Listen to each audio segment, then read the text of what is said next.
Bueno, muy bien, buenos días, nuevamente bienvenidos a este básico C.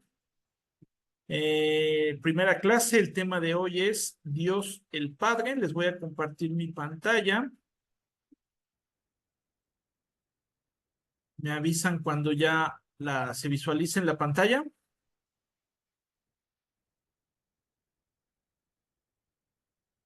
Ya se ve. Ya se ve perfecto. Bueno, muy bien, pues Dios el Padre, sesión número 1.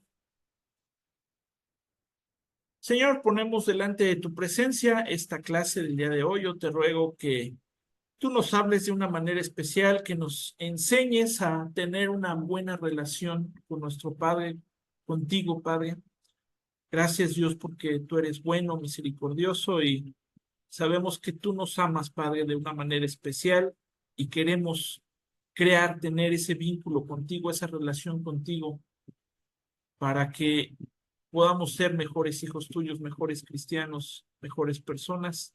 Hay que tener una buena relación contigo. Gracias, Dios, en el nombre de Cristo Jesús. Amén.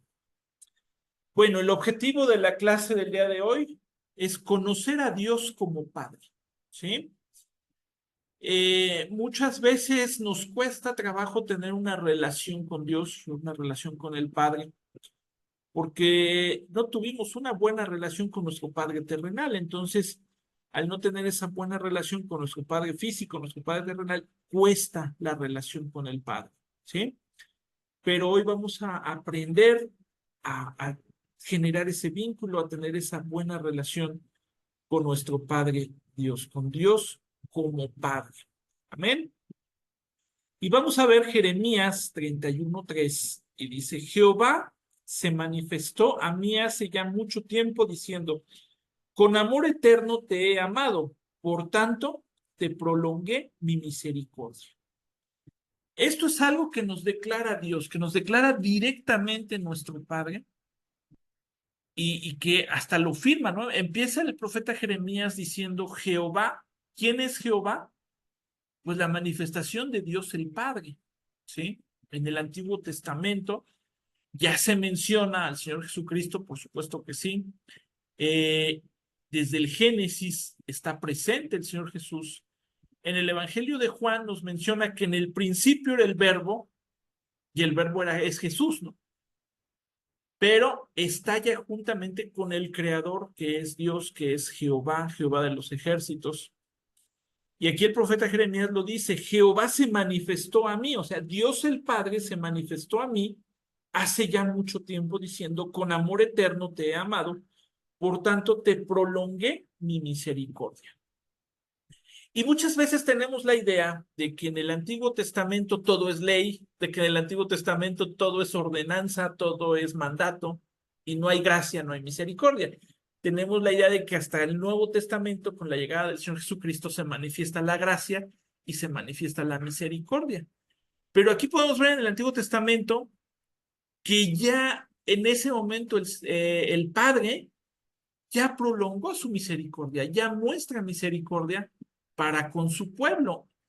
Y dice, con amor eterno te he amado, ¿sí? Entonces, ese amor eterno que solamente puede venir de parte de Dios, ¿sí? Y que tanto ama Dios a la humanidad que él ya tenía en ese momento planificado enviar a su Hijo Jesucristo para la salvación de cada uno de nosotros. Él ya lo tenía visualizado, ¿sí? Y desde el Génesis podemos ver que Dios creó el paraíso, Dios creó el Edén para la humanidad. Que Adán y Eva desobedecieron, que Adán y Eva cometieron errores, cometieron pecados, fueron apartados. Pero el propósito de Dios desde un principio era esa, la misericordia, el amor hacia el hombre, ¿no? Y cuando digo del hombre no hablo nada más de el género masculino, sino a la humanidad. ¿Sí? Entonces, el Señor desde el Antiguo Testamento ha prolongado su misericordia y ha tenido ese plan perfecto para con nosotros. Amén. Y el primer punto es Dios como Padre amoroso en el Antiguo y en el Nuevo Testamento. ¿Sí? Ya lo podemos visualizar en muchas partes de la Biblia sería imposible en 2 horas el hablar o el mencionar todas las citas del Antiguo Testamento donde Dios se manifiesta como Padre amoroso. Repito, tenemos la idea de que el amor de Dios es a partir de Mateo, ¿no? A partir del Nuevo Testamento, a partir del nacimiento de Jesús, pero no. El amor de Dios se manifiesta en toda la Biblia, desde el Génesis. Pero vamos a ver un ejemplo aquí en el libro de Salmos, el capítulo 2, los versículos del 7 al 8. Salmos 2, 7 y 8, lo voy a leer en la Nueva Traducción Viviente. No sé si hermana Mari tenga ahí la Reina Valera 60 para leer las dos versiones. ¿Escuchan bien a nuestra hermana Mari? Los hermanos del chat de Zoom. A ver, hable hermana. Hola hermanos, buenos días. Buenos días, hermana Mari. Sí, sí se escucha bien. Adelante, hermana, con la Reina Valera 60. Dice, yo publicaré el decreto, Jehová me ha dicho, mi hijo eres tú, yo te engendré hoy. Pídeme y te daré por herencia las naciones y como posesión tuya los confines de la tierra. Muchas gracias. Ahí pues ya habla del amor de Dios, ¿verdad? Del amor del Padre. Y en la Nueva Traducción Viviente, para que un poquito más claro, dice, el rey proclama el decreto del Señor. El Señor me dijo, tú eres mi hijo, hoy he llegado a ser tu padre. ¿Sí? Entonces Dios nos muestra ese amor de padre y Dios nos enseña que su amor es infinito, ¿no? Desde el Antiguo Testamento. Y repito, hay muchas citas más que lo confirman. Y en el Nuevo Testamento también se manifiesta como ese Padre amoroso. En Hechos 17:27 dice, su propósito era que las naciones buscaran a Dios y quizá acercándose a tientas lo encontraran, aunque Él no está lejos de ninguno de nosotros. Tenemos la idea de que el Padre siempre está lejos, de que el Padre es algo aparte, que no tenemos acceso a Él, ¿sí? Tenemos la idea todavía que es como en los tiempos del tabernáculo, ¿no? Que solo el sumo sacerdote tenía acceso a la presencia de Dios, pero ahora pues ya tenemos al Espíritu Santo, que es el medio por el cual Dios es omnipresente y también habita en nuestros corazones y podemos habitar en la presencia de Dios cuando nosotros así lo deseemos, cuando nosotros así lo requiramos también, cuando lo necesitemos. Y Él está ahí para nosotros. Dice, quizá acercándose a tientas lo encontrarán, aunque Él no está lejos de ninguno de nosotros. ¿Sí? Y también un versículo muy, muy famoso que la mayoría nos aprendemos de memoria que dice, porque de tal manera amó Dios al mundo que envió a su Hijo unigénito, ¿verdad? Para que no nos perdamos y tengamos vida eterna. ¿Sí? Entonces ahí también nos muestra el amor del Padre. En ocasiones estamos acostumbrados, sobre todo si venimos de la religión tradicional, que el Padre es inalcanzable, ¿verdad? Y nos mandan mediadores y tenemos mediadores y por eso santos de esto, santos del otro, San fulano, San sutano. ¿Y a quién se venera más?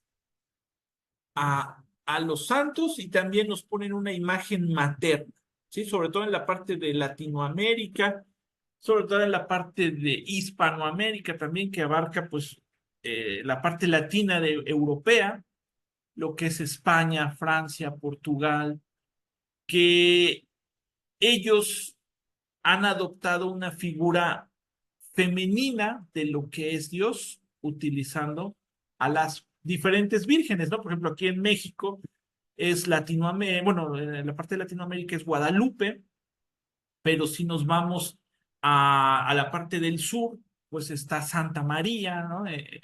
Una virgen muy famosa en Argentina, la Santa María de los Buenos Aires. En Francia, la Virgen de Lourdes, ¿sí? Entonces, en cada región, en cada país, adoptan una figura diferente, pero a fin de cuentas, pues es una figura femenina. ¿Y por qué los países latinos, ya sea de Latinoamérica o latinos europeos, han adoptado esa figura femenina para relacionarse con Dios? Porque son países históricamente con matriarcados, ¿sí?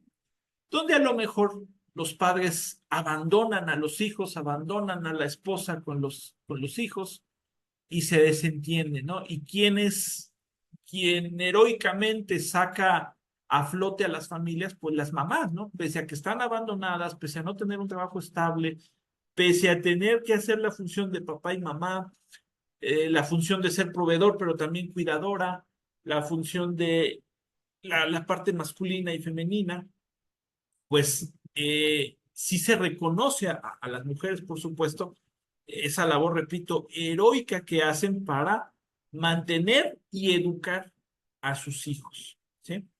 Y entonces eso ha generado un matriarcado y por esa razón, pues la religión buscó adoptar esa parte femenina, ¿no? Por esa lejanía que tiene la mayoría de las personas o muchas personas con su padre, entonces para facilitar el acercamiento pusieron una figura femenina, no vamos a poner la figura de la madre de Dios, ¿sí?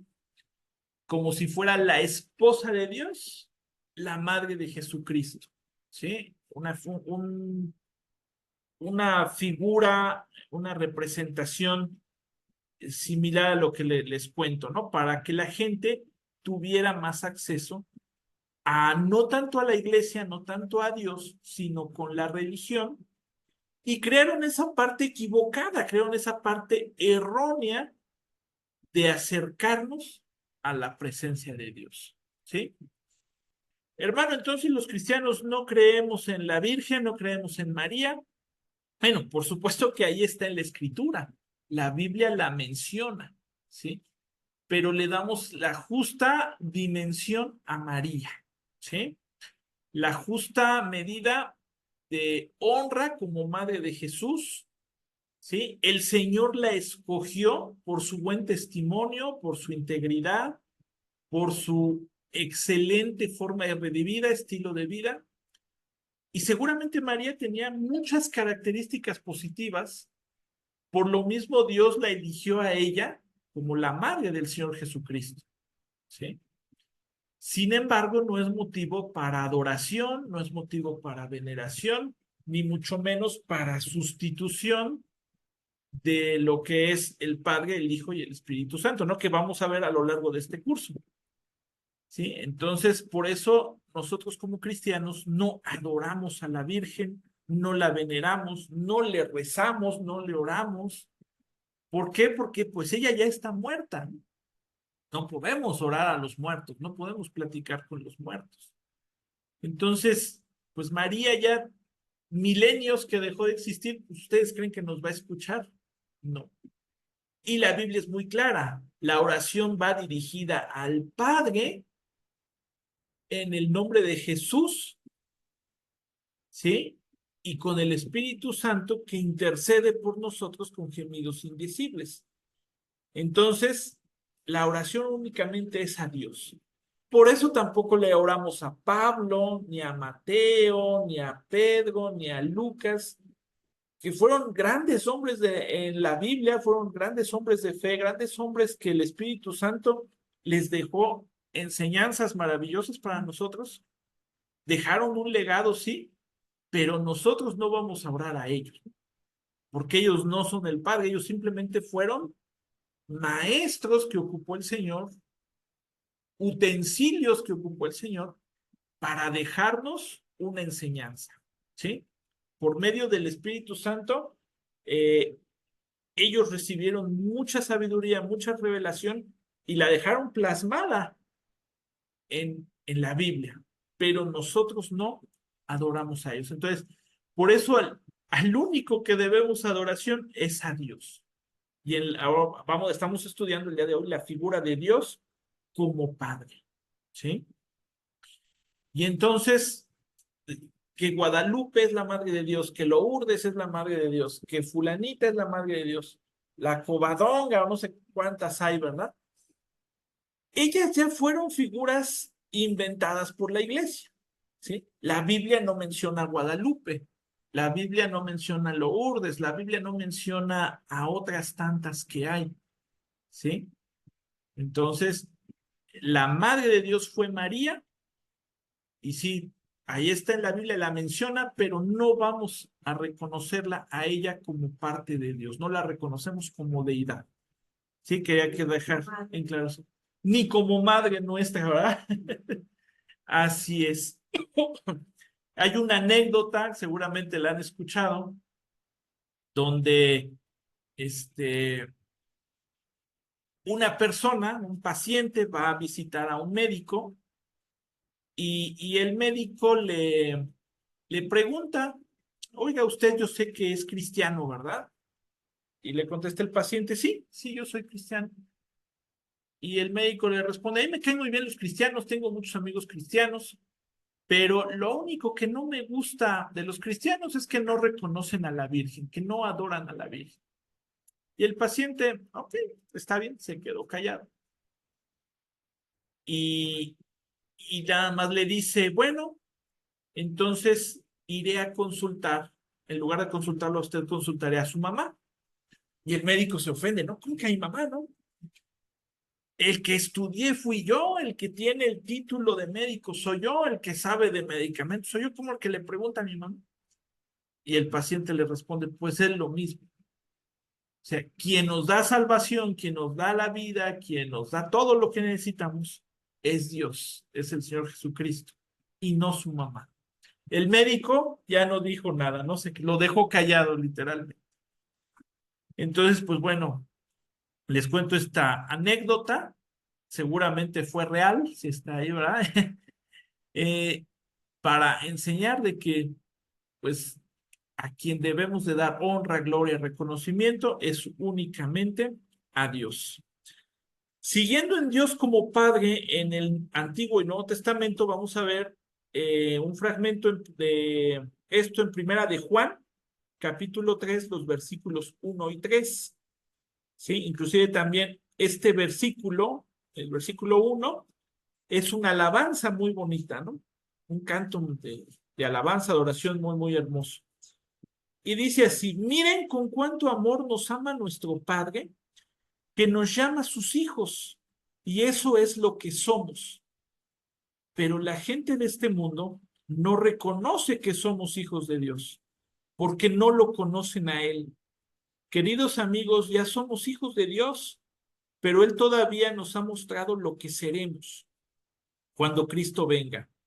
Pero sí sabemos que seremos como Él, porque lo veremos tal como es, y todos los que tienen esta gran expectativa se mantendrán puros, así como Él es puro. ¿Qué enseñanza nos deja, no? A lo mejor a veces no sabemos que somos hijos de Dios o no reconocemos que estamos cerca de Dios nuestro Padre, pero Él ya nos amó y nos dice, amigos, ya somos hijos de Dios, pero Él todavía no nos ha mostrado lo que seremos cuando Cristo venga, pero sí sabemos que seremos como Él. ¿Y quieren saber cómo nos ve Dios? Todos los que tienen esta gran expectativa se mantendrán puros, así como Él es puro. ¿Sí? Dios ya nos ve a nosotros con santidad, aunque no estemos en vida de santidad. El amor de Dios hace que nos vea a nosotros como ya con esa santidad, pero hay que nosotros también mantenernos santos, mantenernos puros, como esa manera de agradecimiento de el amor que Dios nos da, el amor que Dios nos muestra y como agradecimiento a la gracia y a la misericordia que Dios tuvo con nosotros para enviarnos al Señor Jesucristo para tener salvación. Nosotros somos pecadores, nosotros merecíamos la muerte, ¿verdad? Porque dice la Escritura, la paga del pecado es muerte. Sin embargo, Dios no permitió que nosotros pagáramos ese precio. Dios envió a su Hijo Jesucristo para que Jesucristo pagara el precio. ¿Sí? Y entonces, vean cuán grande es el amor del Padre, que no le importó enviar a Jesucristo a una parte de él para que pagara por nuestros pecados. ¿Sí? ¿Quién de aquí es papá o mamá? Acá habemos varios, ¿no?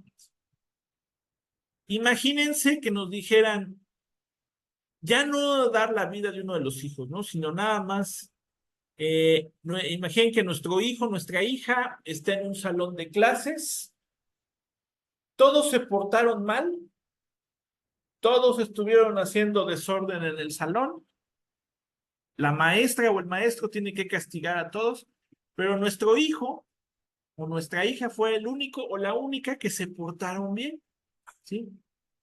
Y que digan, bueno, pues no voy a castigar a todos, que nada más castiguen a mi hijo, que fue el único que se portó bien. ¿Nos parecería justo eso? No, va. En primero, porque es nuestro hijo, ay, ¿por qué lo van a castigar? No? Aunque se hubiera portado mal, no nos gusta que los castiguen, ¿verdad? Y en segundo lugar, pues si fue el único que se portó bien o la única que se portó bien.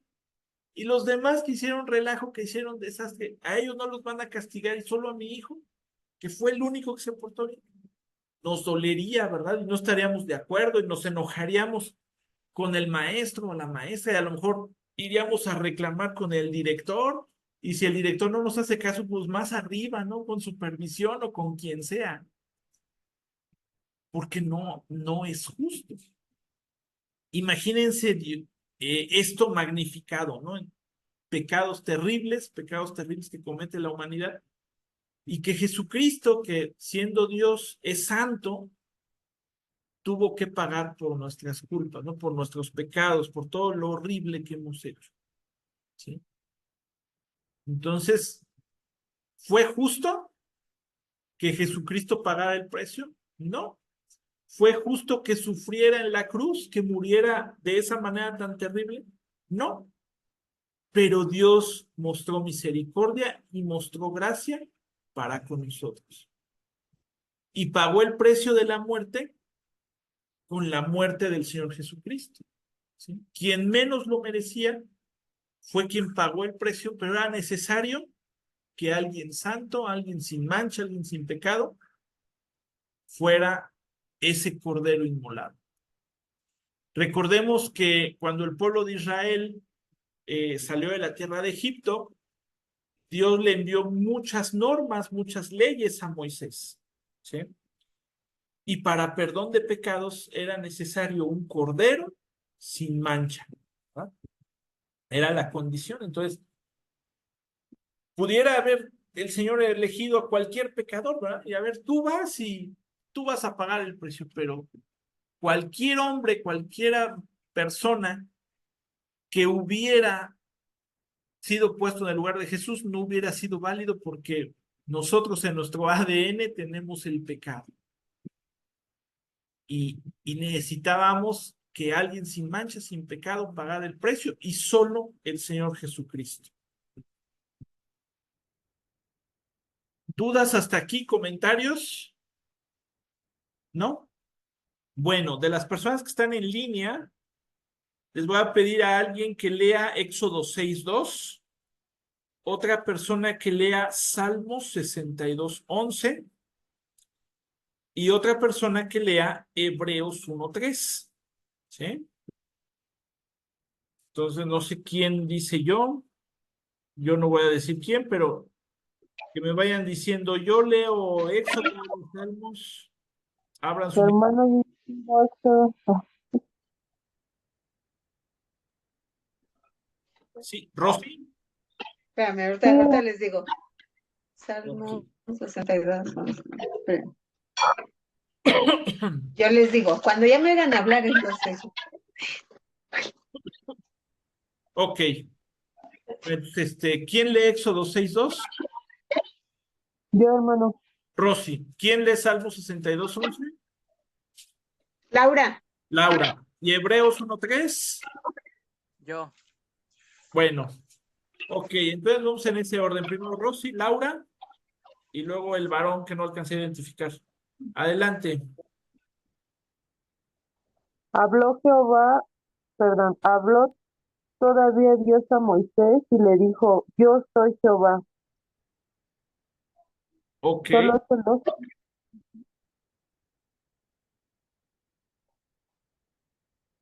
ok. Adelante, Laura. Una vez, perdón, hermano, una vez habló Dios, dos veces he oído esto, que de Dios es el poder. Ok, A ver. El Hijo de Dios nos muestra el poder y la grandeza de su Padre. El Hijo de Dios es igual en todo a su Padre y con su gran poder hace que el universo siga existiendo. El Hijo de ok. Dios logró que Dios nos perdonara nuestros pecados y después subió al cielo para sentarse a la derecha del trono de su Padre. Es la traducción en lenguaje actual. Muy bien, muchas gracias. Entonces, bueno, pues en esos versículos el Señor muestra quién es, ¿verdad? En Éxodo 6:2 se presenta y dice, yo soy Jehová, el Señor. Vamos a silenciar los micrófonos, por favor, si ya tenemos la participación, silenciarlos para que no se vicie el audio, por favor. Ok, entonces, bueno, los atributos del Padre Dios se presentan en estos tres versículos. ¿Y cuáles esos atributos? El primero es omnipotente. ¿Qué significa omnipotente? Bueno, el prefijo omni significa todo omnipotente o todopoderoso, ¿sí? Entonces, eso significa omnipotente, todopoderoso. Cuando vemos que el Señor tiene atributos como omnipotente, omnipresente, omnisciente, el prefijo omni significa todo y potente es poderoso. Entonces, Dios es todopoderoso, que significa que todo lo puede, que no hay nada imposible para Él. ¿Sí? Y luego tenemos otro atributo que es omnipresente, que está en todo lugar. Dios está presente en todo lugar. ¿Sí? Le va a pedir a Andrea si lee aquí presencialmente Isaías 57:15 y a nuestra hermana Mari que lea Colosenses 1:17 al 19.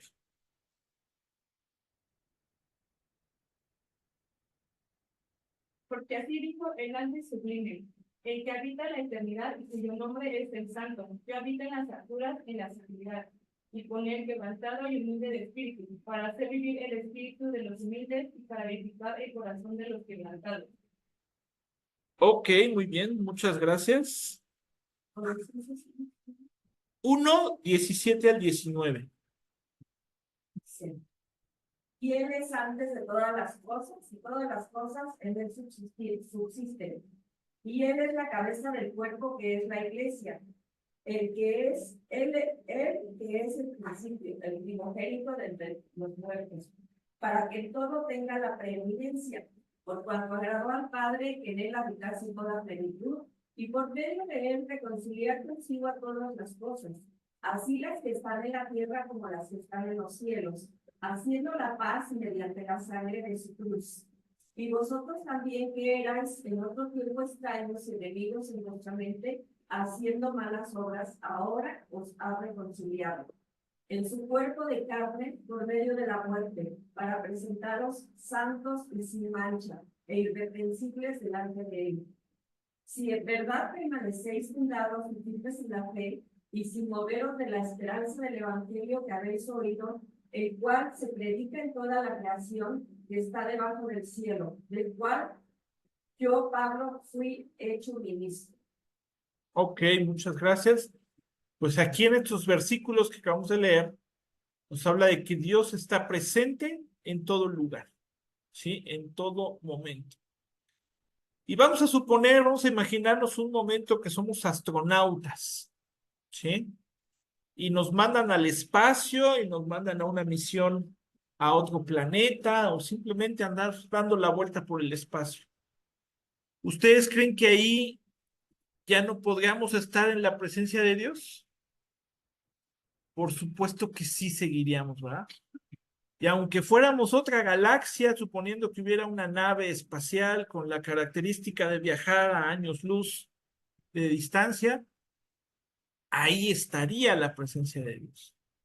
Porque Dios es omnipresente y no se limita nada más al planeta Tierra, ¿verdad? No se limita nada más a nuestra región geográfica, sino que en todo momento, en todo tiempo, y aunque me fuera en un submarino a lo más profundo del mar, ahí también está Dios. No me podría esconder de la presencia de Dios, ¿sí? Porque sus santos... Ah, más fuerte, hermana. Lo que no es la Virgen, omnipresente. Así es, ¿no? Lo que dice la hermana Mari, lo que no es la Virgen, ¿no? La Virgen podemos ver nada más representaciones de pinturas, estampitas, pero pues como ya dijimos, ella ya no está aquí, ¿no? Entonces, ella no es ni omnipotente, ni omnipresente, ni omnisciente. Ahorita vamos a estudiar lo que es omnisciente. Entonces, Dios está en todo lugar, no importa dónde huyamos, no importa dónde nos vayamos, Él está con nosotros. ¿Sí? Omnisciente, toda ciencia, Dios todo lo sabe. ¿Ustedes creen que Dios todo lo sepa? Bueno, pues si no me creen, lo vamos a ver aquí en Salmo 111:10.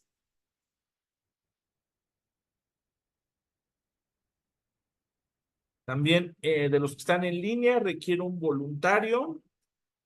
Yo voy a leer Salmo 111:10, pero si alguien quiere leer Salmo 139 del 1 al 3 y otra persona que lea Romanos 11:33.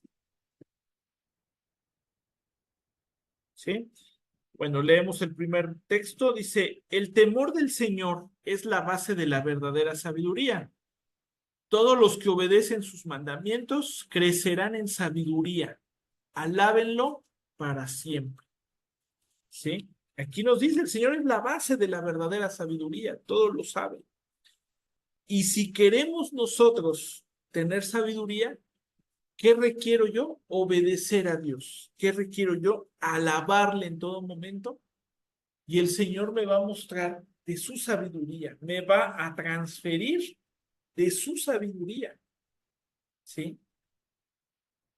Una persona que tiene revelación, una persona que tiene conocimiento de la Escritura, una persona que conoce a Dios, no es de casualidad. No es de que, pues de repente se le manifestó ese conocimiento. ¿Saben por qué es eso? Porque está en la presencia de Dios continuamente. Porque está estudiando la Escritura continuamente, pero no como un libro teórico, no como cuando estudiamos historia, ¿verdad? Y queremos saber de Benito Juárez y de Porfirio Díaz y de Miguel Hidalgo y memorizamos datos, ¿no? Cuando estudiamos la palabra de Dios y pedimos sabiduría, es de meternos a su presencia. No basta con orar la Biblia, con leer la Biblia, perdón, sino necesitamos también de orar, necesitamos de comunicarnos con Dios para que esa sabiduría de parte de Él sea transferida para con nosotros. Porque si no, nada más se queda en la parte teológica, en la parte teórica, en donde vamos a tener datos, pero no vamos a tener o a obtener esa sabiduría que Dios omnisciente nos desea dar. No vamos a tener esa sabiduría que solo viene de lo alto, que solo viene de parte de Dios. ¿Sí? Muchas veces cuando queremos realizar algo que no sabemos, pedimos a Dios sabiduría y el Señor nos muestra cómo hacerlo. El Señor nos muestra qué hacer. ¿Sí? Yo hace ya varios años o muchos años, cuando estaba en la universidad, cuando estaba estudiando la ingeniería, eh, llevaba una materia que se llama cálculo diferencial e integral, y es una materia complicada, es una materia pues difícil, ¿verdad? Realizar las derivadas, las integrales. Hoy ya no quiero ni acordarme, ¿no? Me costó trabajo y tenía yo una guía de estudio para presentar mi examen Y yo ya no sabía, yo ya estaba embotado y no sabía cómo resolver esas integrales. Y bueno, si resolvía bien la guía, pues ya era comprender perfectamente el tema y el examen pues iba a ser ya mucho más fácil si resolvía de una manera adecuada y correcta la guía. Entonces, pues yo ya no entendía, yo no sabía cómo hacer esos ejercicios, cada ejercicio era más complicado. Y dije, bueno, pues me voy a dormir, Señor, tú guíame, tú muéstrame. Yo aparte estaba muy cansado, ya mi cerebro ya no daba para entender esa parte de las matemáticas. Y Señor, me voy a dormir y pues mañana le sigo con la guía. Me fui a dormir y empecé a soñar como en un pizarrón estaban los ejercicios de la guía y cómo alguien lo explicaba, pero de una manera clara, y no nada más lo explicaba, sino que lo iba resolviendo. Y lo entendí. Si me preguntan ahorita ya no me acuerdo, ¿verdad? Pero en ese momento lo entendí. Al otro día desperté y fui a mi cuaderno y lo pude resolver. Pero los ejercicios que yo soñé eran los mismos que estaban en la guía. Y el Señor me lo mostró y el Señor me dijo cómo hacerlo. Yo le pedí conocimiento, le pedí ciencia y en ese momento Dios me lo dio. Y Dios me ayudó a resolver ese examen y esa guía y aprobé esa materia, gracias a Dios. En otra ocasión, ya en el trabajo, estaba yo desarrollando un software, tenía que realizar un código, una tarea muy específica y también no sabía ya cómo. La misma historia, me fui a dormir y el Señor en sueños me mostró cómo hacerlo. Ahí sí, en ese momento desperté y me fui a la computadora y dije, no se me va a olvidar y lo que había soñado y lo que el Señor me puso lo empecé a escribir y funcionó.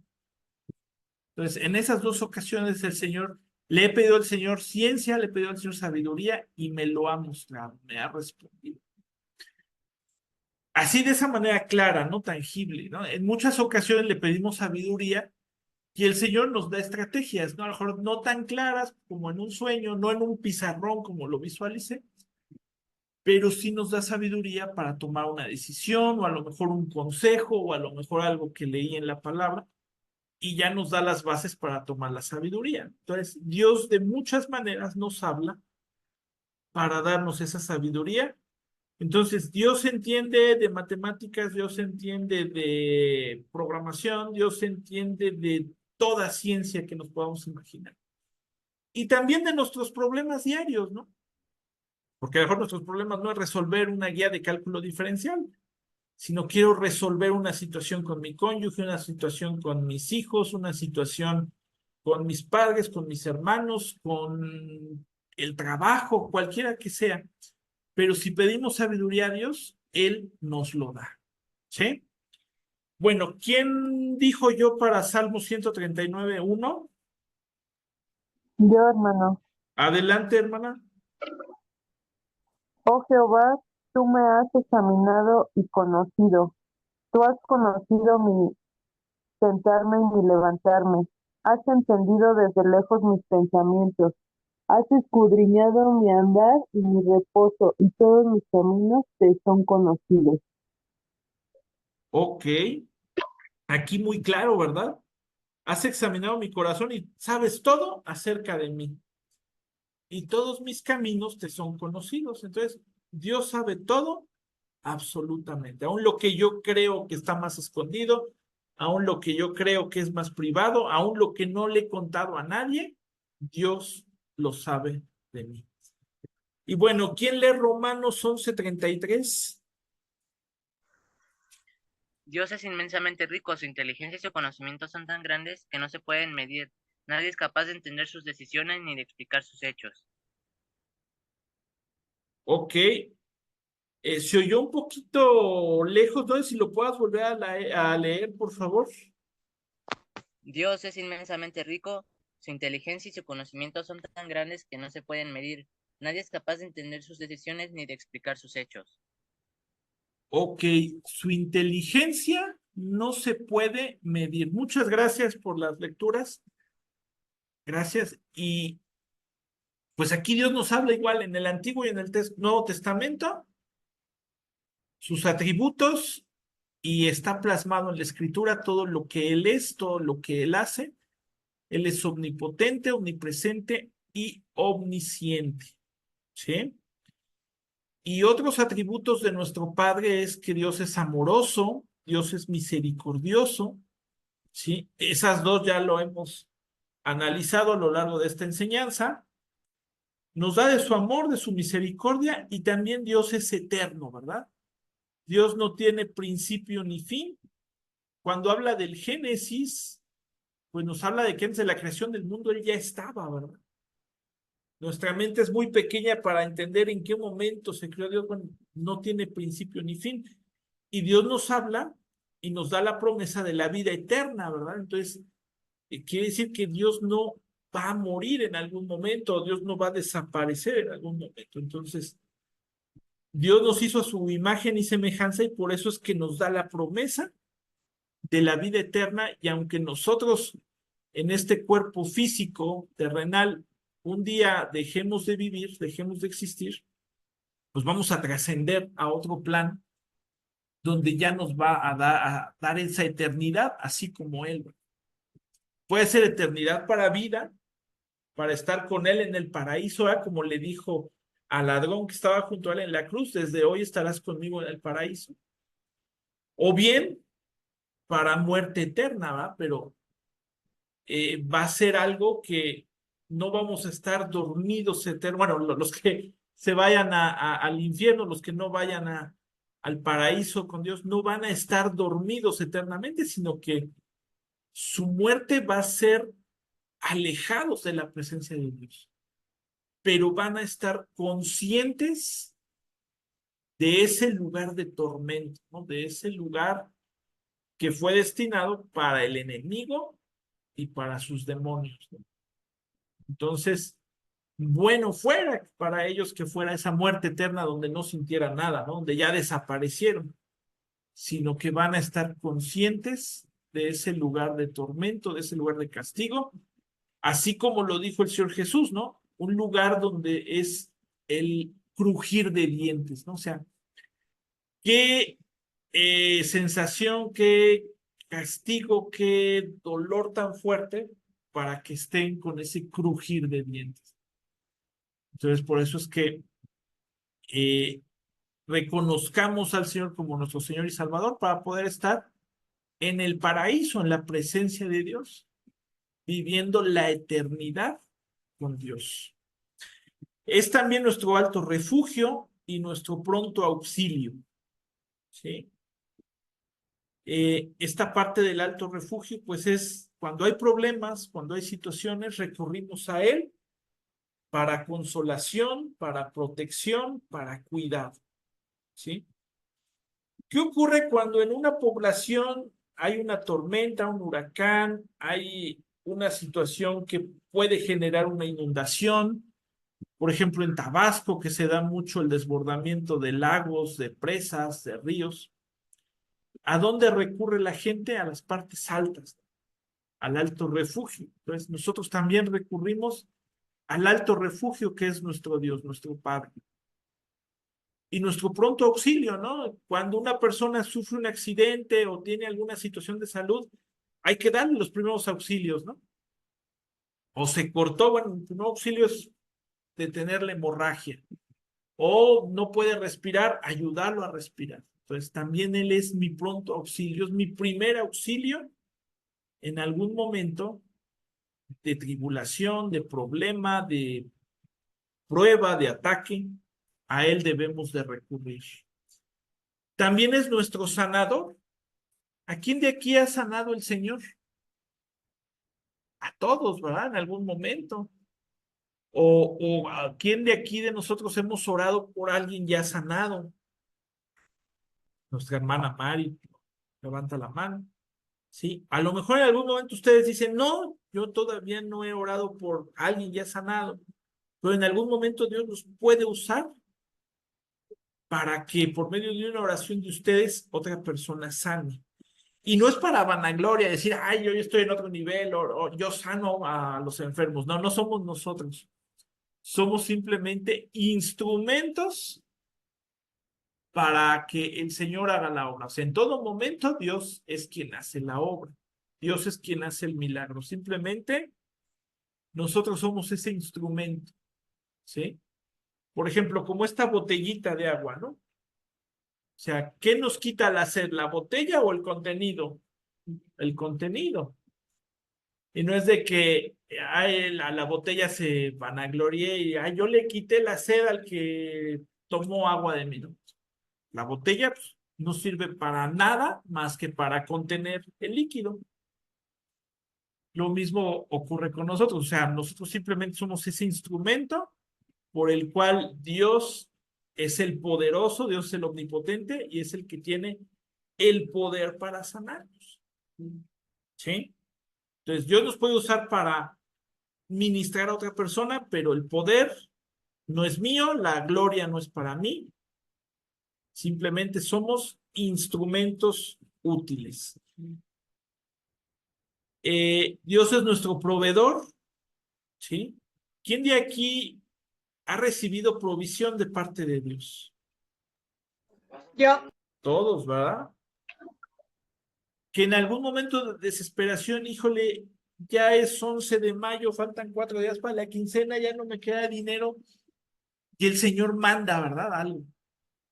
Necesito gasolina, la gasolina se multiplica o simplemente a lo mejor me pagan una deuda que yo ya no recordaba y ya Dios proveyó para que yo le echara gasolina al carro o algo pasa, ¿no? Algo de manera poderosa pasa y Dios nos provee, ¿sí?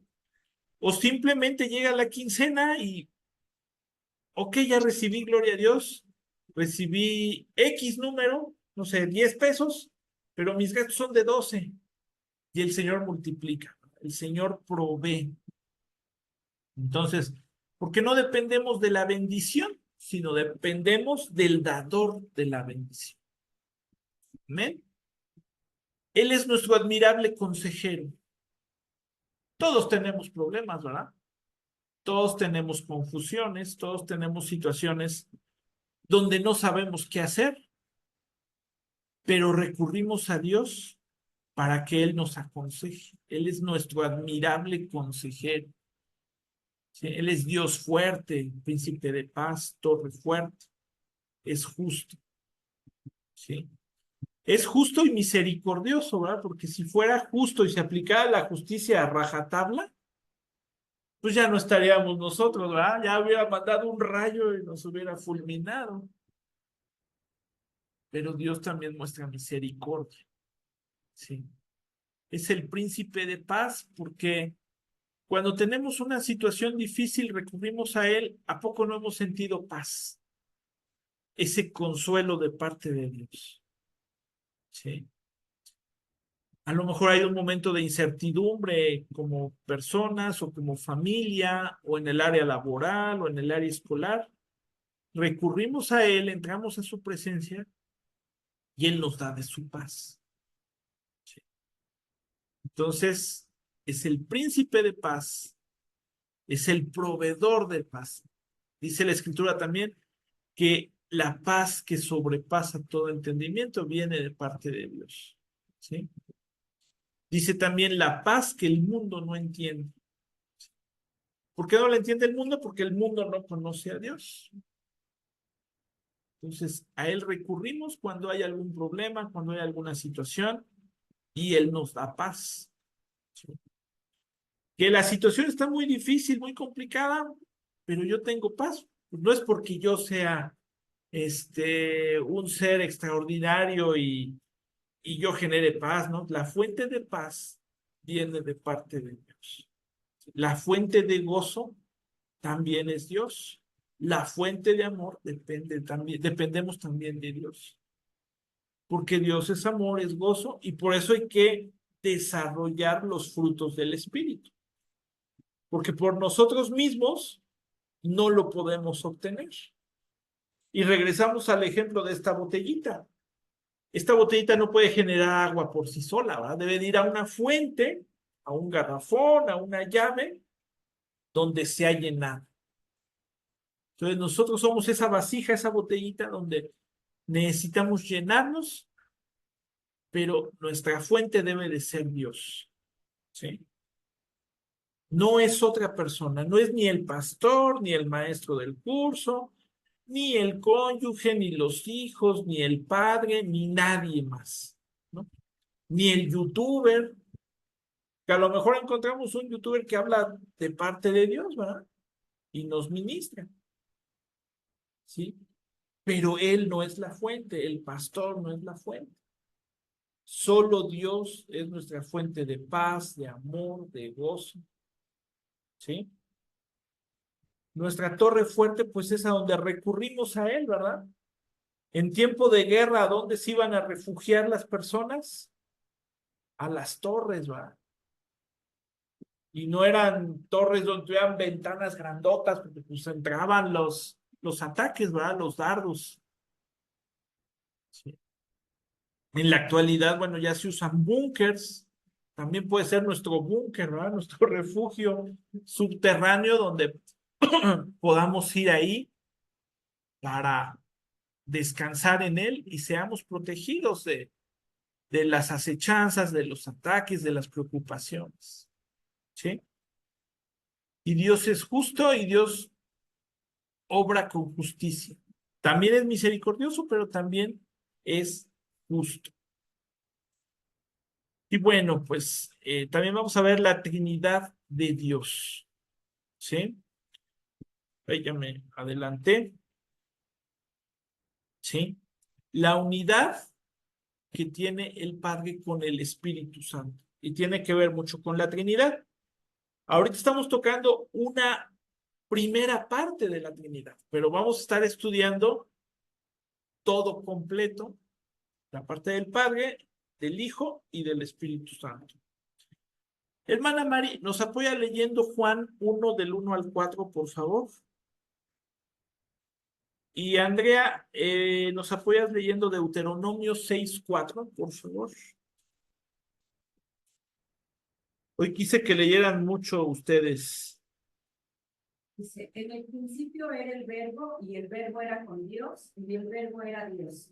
Este era en el principio con Dios. Todas las cosas por él fueron hechas, y sin él nada de lo que ha sido hecho fue hecho.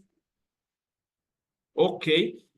Pudiera parecer hasta un juego de palabras, ¿verdad? Un poquito enredado. Pero ¿qué nos habla? ¿Quién era el verbo? Jesús. Y que está desde el principio. Cuando todo el universo estaba desordenado y vacío, cuando el Señor crea la tierra, ahí ya estaba presente el Señor Jesús. Y todo fue hecho por Él, para Él y en Él. ¿Sí? Había un canto de niños muy bonito, bueno, hay todavía, que dice, en ti, por ti y para ti, Jesús. Y así debe de ser también nuestra vida. Así como fue creado el universo por Él, en Él y para Él, yo debo de vivir en Él, por Él y para Él. Andy, porfa, Deuteronomio 6:4. Oye Israel, Jehová nuestro Dios, Jehová uno es. Así es, Jehová uno es, Dios uno es. Tiene tres representaciones, Padre, Hijo y Espíritu Santo, pero a fin de cuentas es uno solo. Y también estudiaremos ya un tema, una sesión específica, más adelante en los siguientes niveles, de la Trinidad de Dios. ¿Sí? Hay grupos evangélicos incluso que niegan la Trinidad de Dios. ¿Sí? Pero la Biblia es muy clara y vamos a estar aprendiendo mucho sobre la Trinidad de Dios, de Padre, Hijo y Espíritu Santo. ¿Y cómo es la relación del Padre conmigo? Bueno, como Padre amoroso, busca tener comunión conmigo. Dios quiere que yo me relacione con Él. Dios quiere generar un vínculo conmigo. Depende de mí nada más. Porque Él ahí está en todo momento esperándonos, Él ahí está presente. Solamente tengo que ir yo a buscarlo. ¿Sí? Y no tengo que ir a un templo en específico, no tengo que irme a una montaña, como hacen los monjes tibetanos, ¿verdad? Y ahí se encuentran con ellos mismos y muchas cosas. En mi habitación, donde yo esté, ahí yo puedo llegar a la presencia de Dios. En la sala de mi casa, en mi oficina, en donde yo esté. Si estoy en un parque, si vengo en el transporte público, en donde yo esté, si yo lo deseo, puedo relacionarme con mi Padre. ¿Sí? Y Él ahí está, pues recordemos que es omnipresente, ¿verdad? Donde yo esté, ahí va a estar. Y va a buscar y va a esperar a que yo llegue con Él y esté en su presencia. Amén. ¿Hasta aquí dudas, preguntas? Todo bien, hermano. Ok, gracias. Primera de Pedro 2:21. Dice así, pues Dios los llamó a hacer lo bueno, aunque eso signifique que tengan que sufrir tal como Cristo sufrió por ustedes. Él es su ejemplo y deben seguir sus pasos. ¿Sí? Entonces, Dios es nuestro ejemplo y debemos de seguir sus pasos. Amén. Y Mateo 6:6, recordemos que en Mateo 6 tenemos el modelo de oración de Jesús, ¿sí? Lo que se le conoce como el Padre Nuestro, pero aquí hay unas palabras de Jesús que nos menciona antes de que de que el Señor Jesús nos enseñara a orar. Mateo 6:6 dice, pero tú cuando ores, apártate a solas, cierra la puerta detrás de ti y ora a tu Padre en privado. Entonces tu Padre, quien todo lo ve, te recompensará. Entonces Dios quiere que en privado estemos en su presencia. Cuando se trata un asunto importante, no se trata delante de mucha gente, ¿verdad? Se trata en privado, ¿sí?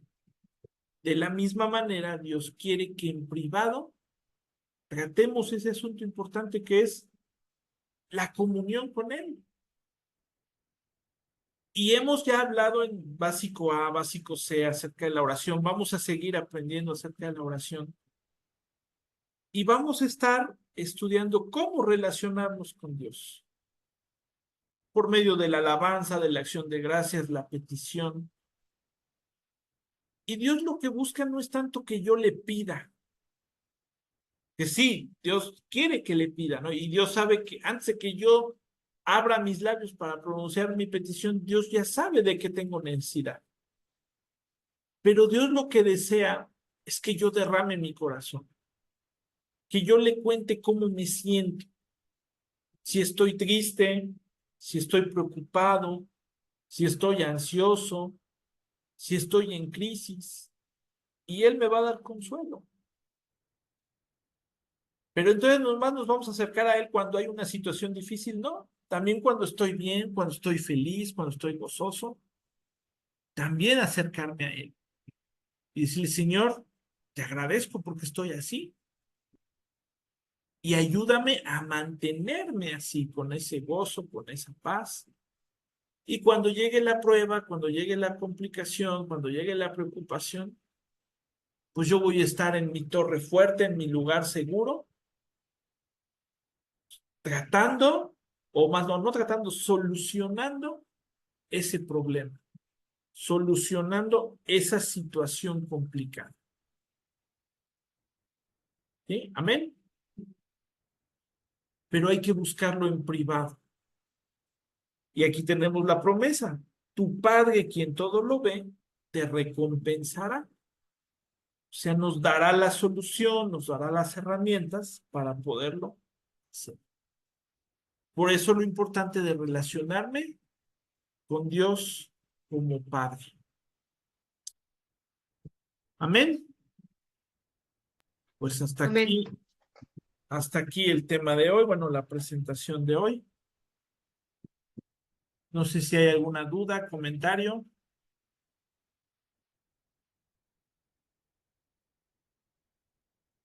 ¿Les parece si oramos? Padre, en esta mañana yo te doy gracias por tu amor, por tu misericordia, por tus bendiciones, por todo cuanto nos das, Padre, y sabiendo, Dios, que tú eres Rey de Reyes, Señor de Señores, nuestro Padre eterno, nuestra torre fuerte, nuestro alto refugio. Y a ti recurrimos, Señor, en todo momento, cuando las cosas vayan bien, pero también cuando las cosas vayan mal. Y enséñanos, Dios, ayúdanos, Padre, a tener esa relación contigo, a tener esa comunión contigo. Gracias por estos minutos de enseñanza, gracias porque no se quedará vacía esta enseñanza, sino que lo pongamos por obra. Permite, Dios, que lo pongamos por obra. Gracias por cada uno de mis hermanos que lo han visto en línea, por Andrea y Mari que están aquí en presencial y por las personas que verán la grabación más adelante. Gracias, Dios, por tu infinito amor, por tu misericordia. En el nombre de Cristo Jesús. Amén.